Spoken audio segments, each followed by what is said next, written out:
नमस्कार, मैं हूं विक्रम वकील। आप देख रहे हैं हॉटलाइन न्यूज़ हिंदी। नमस्कार दोस्तों, हम लोगों ने हॉटलाइन न्यूज़ गुजराती शुरू किया था करीब 10 महीने पहले, 8-10 महीने पहले, और उसकी अच्छी सफलता के बाद अब हम शुरू कर रहे हैं हॉटलाइन न्यूज़ हिंदी। आप अभी जो हिंदी दर्शक हैं हमारे, वो गुजरात के पॉलिटिकल इवेंट्स से लेके सब क्राइम स्टोरी से और सोशल इकोनॉमिक स्टोरीज के लिए देख सकेंगे हॉटलाइन न्यूज़ हिंदी में। ये हमारी चैनल पे आप आइए, सब्सक्राइब कीजिए और उसको शेयर कीजिए। दोस्तों, आज हम बात करने वाले हैं गुजरात में जो 2 दिन तक हुए कांग्रेस के अधिवेशन की। एआईसीसी की ने आज 64 आफ्टर 64 इयर्स उन्होंने तय किया कि वो गुजरात में अधिवेशन करेंगे। अधिवेशन में काफ़ी आए कांग्रेस के नेतागण, प्रियंका गांधी को बात करके सब आए और उन्होंने काफ़ी रिजोल्यूशन भी किया, काफ़ी लेक्चर्स भी दिए, अच्छी अच्छी बातें की। लेकिन सबसे विकट समस्या कांग्रेस के सामने ये है कि गुजरात के लोगों को खुश करने के लिए उनके पास कोई एजेंडा नहीं है, उनके पास कोई बात नहीं है। वो जनरल बात जो राहुल गांधी 2 साल से पूरे हिंदुस्तान में करते आए हैं, वही बात वो रिपीट की है इधर।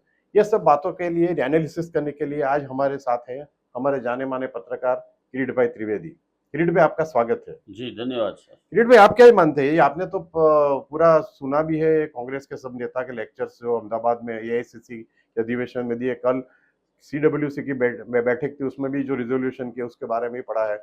आपका ऑब्जर्वेशन क्या है इसके? जी, ये गुजरात कांग्रेस में नए प्राण फूंकने की ये लोग तैयारी कर रहे हैं, लेकिन इसमें उनको सफलता कितनी मिलेगी ये देखने की बात है, क्योंकि कांग्रेस पूरे गुजरात के अंदर पिछले 30 साल से सत्ता से बाहर है और कांग्रेस की जो गुटबंदी है वो बहुत बड़े पैमाने पर नीचे तक फैली हुई है। खास करके पहले उन लोगों की खाम थियरी थी, वो आपको मालूम ही है, वो खाम थियरी माधव पे सिंह वो लोग सोलंकी के टाइम पे। माधव सिंह सोलंकी के टाइम पे थी। तो वो खाम थियरी में वो जो पूरा मॉडल था उसका वो अब डिस्ट्रॉय हो गया है।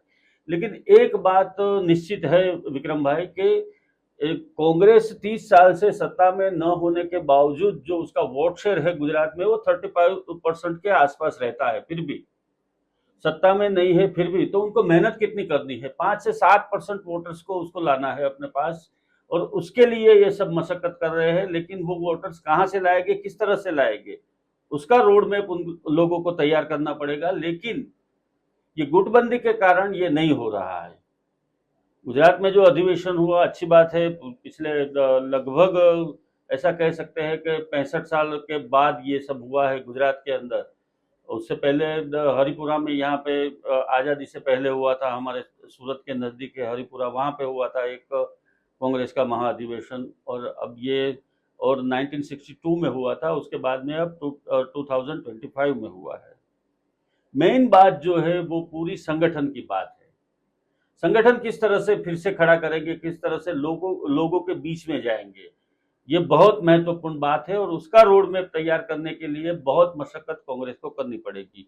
अभी तो ये बात कर रहे हैं, पूरे बड़े बड़े वादे कर रहे हैं, ये कर देंगे वो कर देंगे, लेकिन लोग भरोसा क्यों करेंगे आपके ऊपर? पिछले 30 साल से आप सत्ता से बाहर हो, 30 साल के अंदर आपने कोई ऐसा मुद्दा जनहित के लिए नहीं उठाया है। लोगों के बीच जाने की जो बात आती है तब भी आप नहीं जाते हो। अभी गुजरात के अंदर बहुत बड़ा एक प्रॉब्लम है डायमंड इंडस्ट्री का, तो उसमें कितने कांग्रेस के नेताओं ने निवेदन दिया, या डायमंड वर्कर को मिलने गए, या डायमंड के जो लीडर है उन लोगों से बातें की? कुछ नहीं है। अहमदाबाद के अंदर भी वहाँ के लेबर से लेके सब लोगों का जो प्रॉब्लम है उसमें भी कहीं पे ग्राउंड पे नहीं दिखते हैं। सबसे जो बड़ी बात है गुजरात कांग्रेस के अंदर, वो विक्रम भाई एक ये भी है कि गुजरात कांग्रेस के पास सिर्फ नेता है, कार्यकर नहीं है। और चुनाव हमेशा कार्यकरों के बलबूते पर ही जीता जाता है, ये जाहिर सी बात है। जी किरीट भाई, आपकी बात एकदम सही है। लेकिन जो कल परसों उन लोगों ने जो प्रस्ताव रखा सीडब्ल्यूसी में और एआईसीसी के जो सब बड़े बड़े दिग्गज नेताओं ने जो बातें रखी लोगों के सामने, इसमें एक बात राहुल गांधी की बार बार वो रिपीट करते आए हैं। वो मुझे थोड़ा ये ऐसा लगे कि इसको नया बोलना चाहिए था। एक तो वो बता रहे हैं कि रिजर्वेशन है वो 50% से ज्यादा कर देंगे। अभी ये तो सुप्रीम कोर्ट का रूलिंग है, आप 50% नहीं कर सकते, उससे ज्यादा नहीं कर सकते, तो वो कैसे करेंगे उसके पास कोई जवाब नहीं है। दूसरी बात कि हर लेक्चर में अडानी अंबानी, तो गुजरातियों को ऐसा लगता है कि अडानी भी गुजराती है, अंबानी भी गुजराती है, अमित शाह भी गुजराती है और नरेंद्र मोदी भी गुजराती है। ये चारों उनके एनिमी नंबर 1 गिनते हैं राहुल गांधी। तो कॉमन गुजराती है, उसके दिमाग में ऐसा होता है कि ये एंटी गुजराती है राहुल गांधी। तो आपको गुजरात में आके फिर गुजरातियों को गाली देंगे तो आपको मुश्किल होगी आपका पैर जमाने में, उसको आपका रूट्स नहीं, आपका वोटर्स को आप खुश नहीं कर पाएंगे।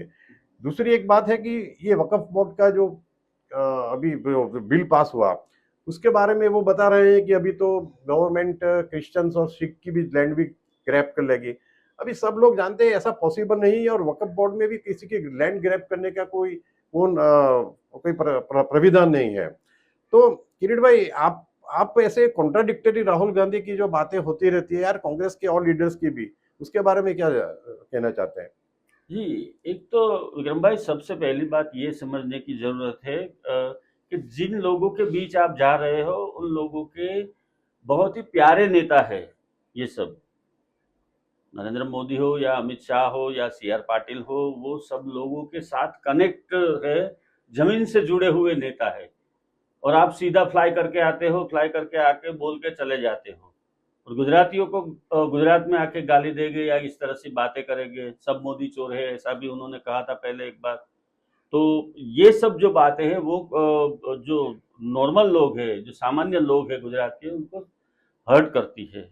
और दूसरी बात, उसका भाषण कौन लिखता है, ये भी एक देखने की बात है। कहीं ना कहीं कोई ऐसे इरादे से लिखता है, वो तो लिखा हुआ ही पढ़ जाते हैं, उसमें कोई लंबी सोच नहीं है।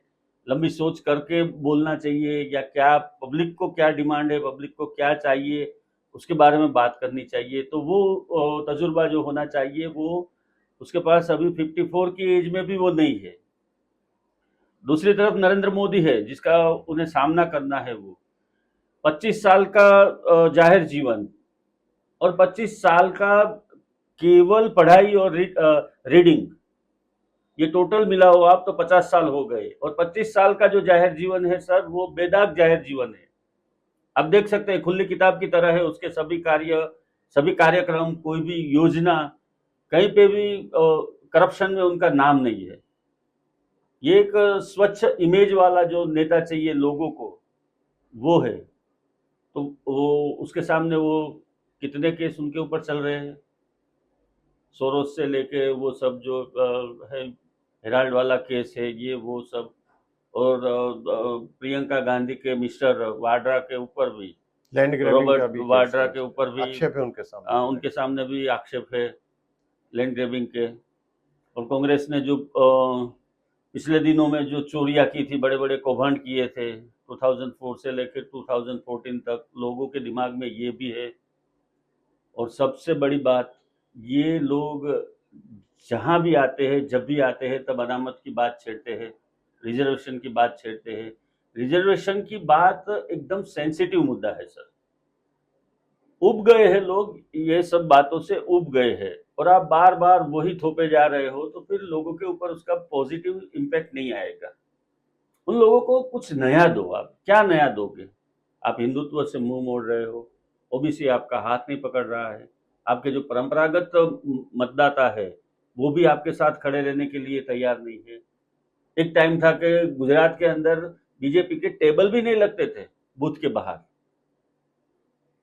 तो आज परिस्थिति अलग है। अलग परिस्थिति में क्या नया लेके आएंगे लोगों के बीच में? देखिए, दिल्ली में केजरीवाल ने साबित कर दिया, वो मुफ्त वाली योजना लाया, रेवड़ी वाली लाया, कुछ भी लाया, लेकिन लोगों को भ्रमित करने के लिए या लोगों को अपने साथ लेने में वो सफल रहे। इस तरह का तो ये 2 दिन के अंदर कोई ऐसा हार्डलाइनर एजेंडा या लोगों के बीच में जाने का एजेंडा ऐसा तो कुछ दिखाई नहीं है। तो ये कहीं ना कहीं जाके कांग्रेस को हिट करती है, ये बातें हिट करती है कांग्रेस को, और जो मतदाता है उसको कांग्रेस से दूर करती है। अभी देखिए किरीट भाई के कल के क्या परसों के भाषण में हेगड़े जी ने भी जो बात की कि नरेंद्र मोदी पूरा देश को बेच के भाग जाएंगे, अभी ये बचकाना जैसी बात है। आप किसी की क्रिटिसाइज करो, ओपोजिशन है, आपका आपकी जिम्मेदारी भी है और हक भी है आपका, लेकिन ऐसी बात तो बोलिए कि भाई लोगों के दिमाग में उतर सके। अभी ये ऐसी बात करेंगे और हमेशा नेगेटिव बात करें। हाँ, आप पावर में आएंगे तो क्या करेंगे उसके बारे में तो कांग्रेस के पास कोई एजेंडा है नहीं। वो क्या करने वाले हैं, डेवलपमेंट की कोई बात नहीं की उन्होंने। और जब पहली बार लोकसभा में जब नरेंद्र मोदी प्राइम मिनिस्टर बने, वो जो 2014 में जो इलेक्शन कांग्रेस सरकार हार के सत्ता से बाहर हो गई, तब उन्होंने एक अच्छा काम किया था कि ए.के. एंटनी, जब वो एक्स डिफेंस मिनिस्टर से, उनको एक कमेटी बनाई थी कि भाई इसके हार के कारण जानिए। तो ए.के. एंटनी ने बहुत ऑनेस्टली सच्चे कारण वो बताए थे, लेकिन ये गांधी फैमिली को हजम नहीं हुए। एंटनी रिपोर्ट में कहा गया था कि पूरी कांग्रेस की इमेज हिंदू विरोधी पार्टी की है, और जब तक आप ये इमेज सुधारेंगे नहीं या ऐसा कुछ काम नहीं करेंगे कि आपकी इमेज का चेंज ओवर हो, तब तक कांग्रेस के लिए गुजरात तो क्या, गुजरात के बाहर भी कोई चांस नहीं है। सही बात है, बिल्कुल। इन लोगों की जो बात है और जिस तरह से वो लोग बात कर रहे हैं, तो जो सामान्य हिंदू मतदार है वो उससे दूर चला जाता है। दूसरी ओर अदर स्टेट में क्या होते हैं सर, कि अदर स्टेट में सपा है, बसपा है, ऐसे विकल्प है।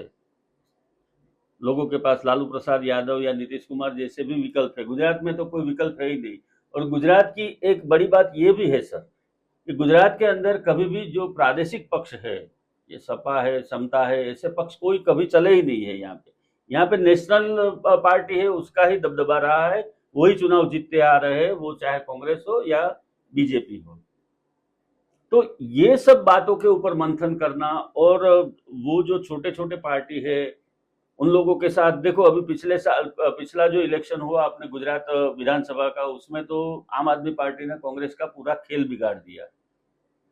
45 सीट ऐसी थी सर कि जिसमें कांग्रेस और आप आम आदमी पार्टी के दोनों के मत मिलाओ आप, तो वो बीजेपी कैंडिडेट से कहीं ज्यादा थे।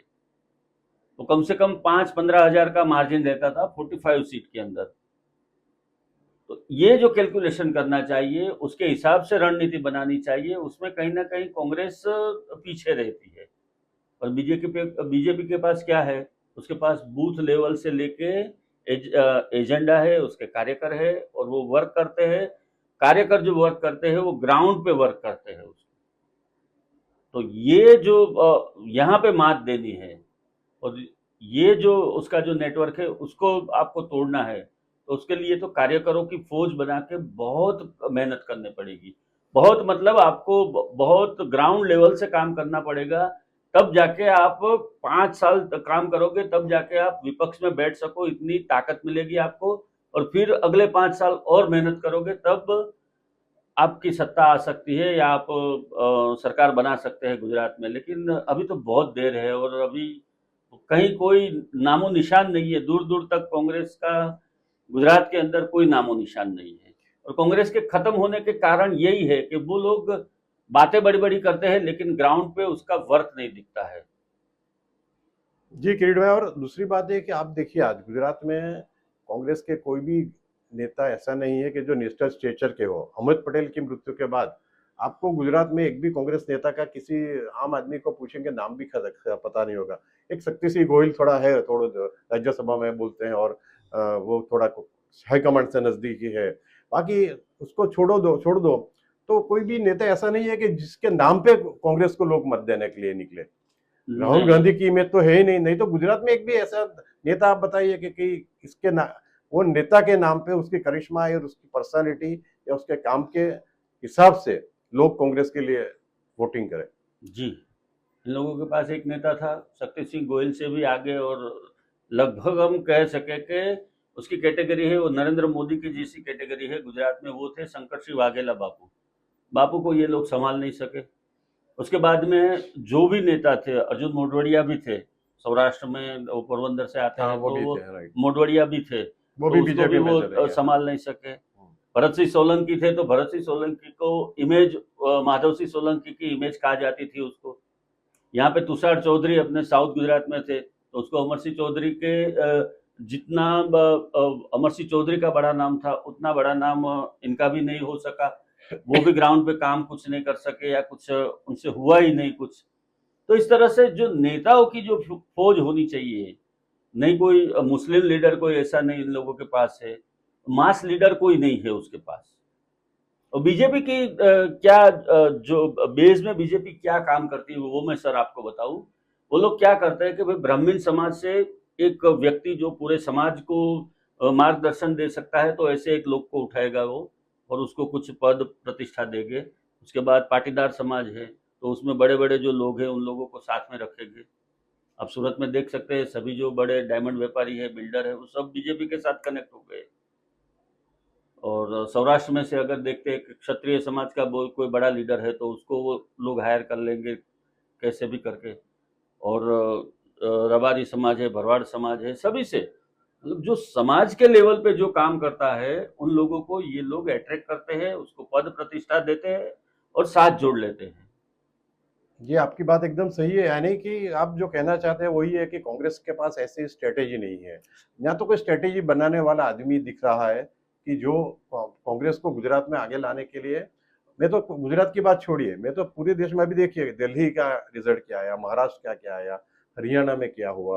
वे लोग ऐसे फिर ईवीएम पे डालते हैं। अभी ये इसमें अभी महाराष्ट्र के इलेक्शन के लिए भी वो हेगड़े, अरे वो कांग्रेस प्रेसिडेंट बोल रहे थे कि वो तो उसके लिए तो चीटिंग किया था, ऐसे जीते। अबे सब आप ऐसे शाहमृग पक्षी की तरह रेत के अंदर आपका मुंह घुसा देंगे और देखेंगे कि भाई तूफान आ नहीं रहा है, तो आप एक प्रॉब्लम फेस करेंगे तो सॉल्यूशन के लिए सोचेंगे। आप मानते नहीं है कि प्रॉब्लम है, आप मानते हैं कि भाई ये बीजेपी और हमेशा स्टेट में या नेशनल लेवल पे इलेक्शन में चीटिंग करके ही जीतती है, तो आप कभी भी आपका प्रोग्रेस नहीं हो पाएगा। ईवीएम की बात जब भी आती है सर, तो मेरा जहां तक का अनुभव है वो मैं आपको बताऊं। एक तो ईवीएम हैक नहीं हो सकता। दूसरी बात, ये जो अपना इलेक्शन सिस्टम है, पूरा जो इलेक्शन का अपना सिस्टम है वो पूरा ब्यूरोक्रेट्स के हाथ में है।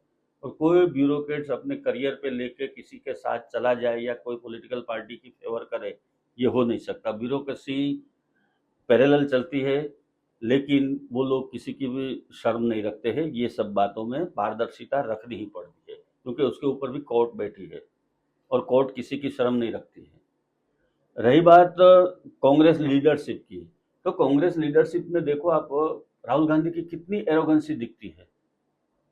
राहुल गांधी ने कभी ऐसी अपनापन उनसे लगे ऐसी कोई बात कही हो तो आप मुझे बताओ कि पूरे देश को लगे कि यार ये बात सही है, लोगों का ये प्रश्न है, ये है वो है। उसका एक ही एजेंडा है, वो मोदी शाह को गाली देना, अंबानी अडानी को कुछ भी बोलना, या जो भी उसके मुंह में आए वो बोल दिया या कुछ भी बोल दिया। तो ऐसे लोग एक्सेप्ट नहीं करेंगे आपको। आपको एक्सेप्ट कब करेंगे?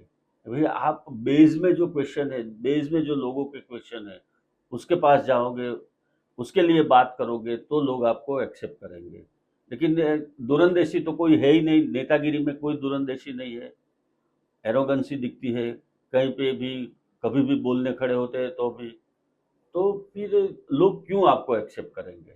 ये बात समझने की जरूरत है। एक नहीं 21 बार भी गुजरात में ऐसे अधिवेशन करोगे आप, लेकिन जब तक बेस में कार्यकरों को प्रोत्साहित करके उसको ग्राउंड पे नहीं उतारोगे तब तक आपका कुछ नहीं होने वाला है। गुजरात की प्रजा वैसे भी व्यापारी प्रजा है और वो अपना फायदा क्या है, नुकसान क्या है, वो सब भली भांति जानती है। वो आपको एक्सेप्ट नहीं करेंगे। वो तब तक एक्सेप्ट नहीं करेंगे जब तक कि उसके मन के अंदर ये जो आपकी पिछले 50 साल की जो सरकार की जो इमेज है वो साफ नहीं होगी, तब तक कांग्रेस को ये प्रजा, गुजरात की प्रजा एक्सेप्ट नहीं करेगी। ऐसे अधिवेशन भले होते रहे और पूरे देश में आज तो यही परिस्थिति है कि कहीं दूर दूर तक कांग्रेस का कोई फ्यूचर नहीं दिखता है। जी किरीट भाई, आपने जैसे बताया कि कितने भी अधिवेशन हो जाए, हर साल इधर गुजरात में करे, तो भी जब तक उनका बेस चेंज नहीं करेंगे, जब तक ग्राउंड लेवल रियलिटी नहीं समझेंगे, तब तक कांग्रेस का कुछ नहीं हो पाएगा। थैंक यू किरीट भाई, आज आपने हमारे साथ हमारे स्टूडियो में आए और सब इतनी अच्छी तरह से एनालिसिस किया। जी धन्यवाद। આવા પ્રકારના વિડીયો તમને જોવા ગમતા હોય તો હોટલાઇન ન્યૂઝ ચેનલને લાઇક, શેર અને સબસ્ક્રાઇબ કરો.